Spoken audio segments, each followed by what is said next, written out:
Comment faire pour ne plus se soucier du regard des autres? Comment faire pour que lorsque tu passes à l'action, tu ne te demandes plus ce que les autres penseront ou ce que les autres feront en voyant ce que tu fais? Comment faire pour faire en sorte que ces limites qui t'empêchent de révéler ton vrai potentiel disparaissent? C'est très simple. Ce qu'il faut impérativement que tu comprennes, c'est que quoi qu'il arrive, mais vraiment quoi qu'il arrive, les gens auront toujours des choses à dire sur ce que tu fais. Je vais te donner un exemple très simple. Combien de fois on a vu des personnes faire de bonnes actions et pourtant être critiquées? Tu vas avoir des youtubeurs par exemple, qui vont aller dans des pays défavorisés, en Afrique ou en Inde, en Afrique ou en Asie ou en Amérique latine, bref, dans des pays du tiers-monde, et qui vont aller offrir de la nourriture ou des habits aux enfants défavorisés de ces pays-là. Puis tu vas regarder les commentaires, et parmi les nombreux commentaires de personnes qui les félicitent, tu vas voir des gens qui vont dire: mais pourquoi tu t'exposes en train de faire ça? Pourquoi tu te montres en train de faire ça? Tu devrais pas te montrer, c'est pas des choses qu'on montre. Normalement, si tu fais ce genre d'action, tu es censé le cacher. Parce que si tu le montres, ça veut dire que tu veux prouver, donc que tu n'es pas sincère. Au lieu de se réjouir de la bonne action que cette personne fait, elle va aller la critiquer, la descendre et aller se plaindre. Et ce que je dis souvent dans ce genre de situation, c'est: mais qu'est-ce qu'on en a à foutre qu'elle soit sincère? Qu'est-ce que ces enfants en ont à foutre qu'ils soient sincères? Mais qu'ils soient sincères ou pas, tu penses que eux, ils vont dire non au riz, aux pâtes ou à la viande qu'ils leur donnent, ou aux habits qu'ils leur donnent? Mais mon gars, je suis un enfant défavorisé. J'habite en Inde, dans un bidonville. Tu me donnes des paires de TN, même si tu n'as pas envie de me les donner, que tu me les donnes juste parce qu'on t'a mis un couteau sous la gorge, je les prendrai avec plaisir. Parce que je ne suis pas en position de me plaindre. Donc que je sois sincère ou pas, dans tous les cas, au moins je fais quelque chose. Et donc, déjà, quand tu réalises ça, tu te rends compte que t'as aucun intérêt, t'as aucune raison de te soucier du regard des autres, pardon. Et je prends l'exemple de lorsque tu fais de bonnes actions, mais je vais même prendre l'exemple de lorsque tu accomplis tout simplement des choses. Mais combien de fois on a vu des, des, des spécialistes, pardon, des sportifs se faire cracher dessus? Je vais prendre l'exemple du foot, des Mbappé, des Dembélé, des, comment il s'appelle, Vinicius, Neymar, se faire cracher dessus après un mauvais match et ensuite se faire pomper comme on n'a jamais vu des gens se faire pomper après un bon match. Combien de fois on a vu ça? Le mec, il suffit qu'il fasse un bon match, un seul, pour que les gens oublient la merde qu'il a fait la veille. Pourtant la veille c'était horrible, mais là il a bien joué donc les gens oublient, les gens le complimentent, les gens le félicitent, les gens portent son maillot, les gens sont fiers de lui et disent qu'ils sont fiers d'être parisiens, ou fiers d'être brésiliens, ou fiers d'être monégasques ou je ne sais quoi. Juste une action. Et puis le lendemain, il fait un mauvais match. Il loupe un penalty. Bah, c'est fini. C'est une merde. Bouffon. Il est nul. J'aurais jamais dû porter son maillot. Nul, nul, nul, nul, nul. Tous sur ses trousses, tous à ses côtes. Et tout ça pourquoi? À cause d'une erreur, une seule. Parce que la réalité, c'est que, en vrai de vrai, les gens, ils s'en foutent de vous. Ils en ont rien à foutre de vous. La réalité, c'est que même si demain t'éjoues, alors même que pourtant tu as crié sur tous les toits que tu réussirais, tout le monde s'en foutra. Allez, il y a des gens qui viendront t'insulter un peu. Les gens se foutront de ta gueule pendant, allez quoi, grand max un mois. Grand max un mois. Hein. Et après, ils t'oublieront. Et encore, un mois si t'es connu. Parce que pour la plupart, je leur donne une semaine et ils t'oublieront.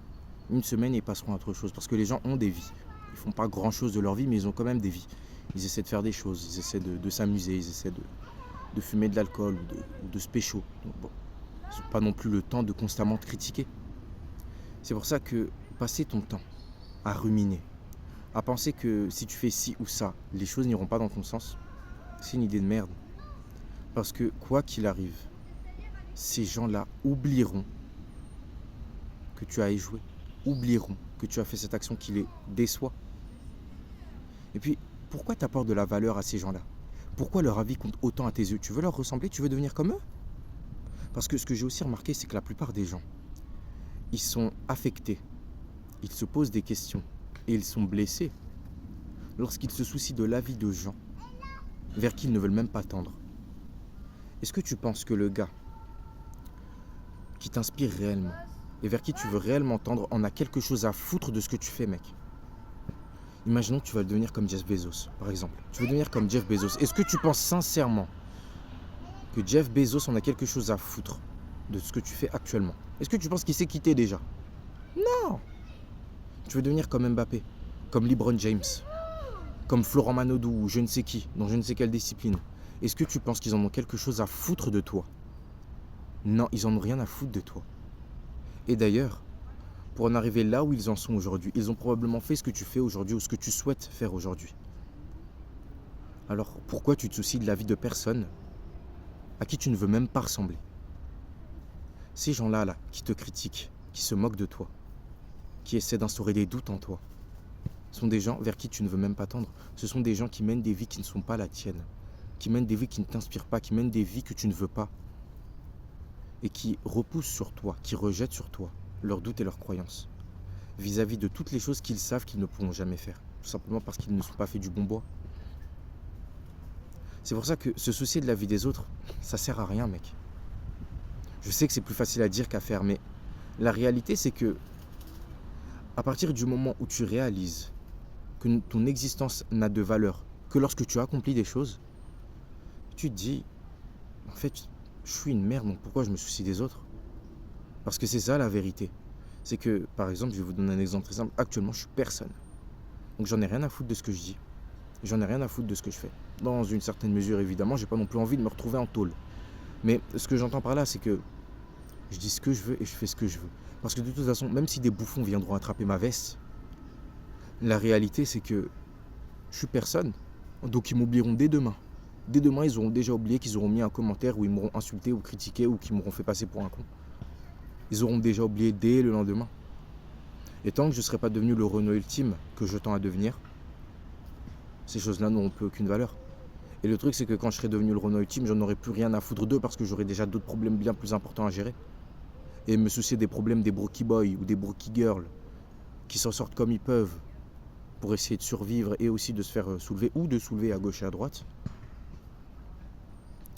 c'est rien d'essentiel dans ma vie. C'est pour ça que je me soucie pas du regard des autres. C'est pour ça que sur cette chaîne, je dis ce que j'ai envie de dire et je fais ce que j'ai envie de faire. Si j'ai envie de tirer des balles sur des gens, je les tirerai. Et ça, que ça leur plaise ou non. Tout simplement parce que c'est mes valeurs et j'estime que ces balles-là doivent être tirées. Maintenant, peut-être qu'on viendra attraper ma veste.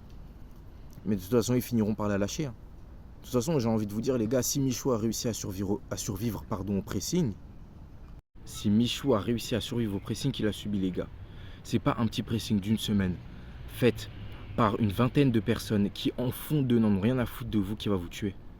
Alors, si je peux vous donner un dernier conseil avant de partir, ce serait tout simplement de ne jamais vous soucier de l'avis des gens en qui vous ne voulez pas ressembler. Et de toujours vous dire que, parce qu'actuellement vous êtes des merdes, tant que vous ne serez pas devenus des personnes de valeur, ce que vous direz, ou plutôt ce que vous ferez, n'aura pas de réelle importance aux yeux des autres. Et même quand vous serez devenus des personnes importantes, vous aurez bien trop de problèmes à gérer pour vous soucier du petit avis de monsieur ou madame tout le monde. Alors, quoi qu'il arrive, continuez d'avancer. Ne laissez pas la peur, les doutes et les critiques des autres influencer vos décisions et vos choix. Faites ce qui doit être fait pour atteindre vos objectifs. Et n'oubliez jamais que si vous ne voulez pas ressembler à cette personne, vous ne devez pas faire ce que ces personnes font ou vous invitent à faire.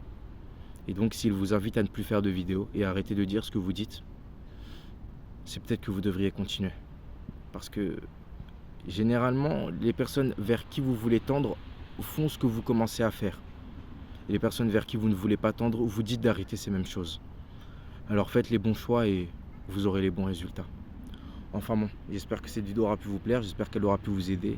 Je vous invite à me donner votre avis dans les commentaires. Merci à tous, c'était Improvement.